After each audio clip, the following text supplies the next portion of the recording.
Ito ay rated SPG. Striktong patnubay at gabay ng magulang ang kailangan. Maaaring may masiselang tema, lengguwahe, karahasan, sexual, horror o droga na hindi angkop sa mga... Alam na nga ni Gani ang masamang balak nga nito ni Rica sa buong daraitan. Kaya naman nga't nang malaman nga nito ni Gani ay ipagsasabi niya na nga ito sa buong dinagat upang ang hindi nga matuloy ang kasino nga na ipapatuyo nga nito nila Rica. Ngunit bago nga mangyari yun ay tapatan nga muna itong si Rica at itong ang si Gani.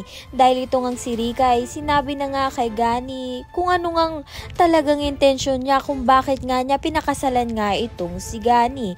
Kaya lang naman nga raw niya pinakasalan itong si Gani dahil habol nga lang niya ang mga lupain nga nito ni Gani sa daraitan upang ngang ibenta at magkaroon siya nga ng malaking pera.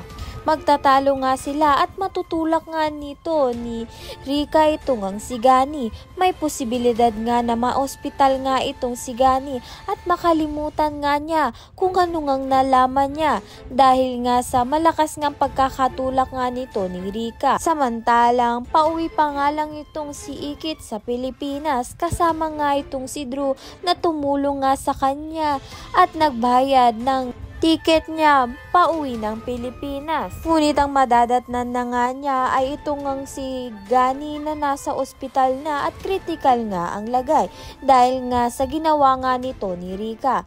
May posibilidad nga na magka-amnesia nga itong si Gani at nakalimutan na nga niya kung ano ngang nalaman niya nga dito kay Rica. Kaya naman nga talamin nga natin kung matuloy pa nga ang resort project nga nito ni Rica at maloko pa nga niya itong si Gani o gumaling nga agad itong si Gani at hindi magkaroon ng amnesia.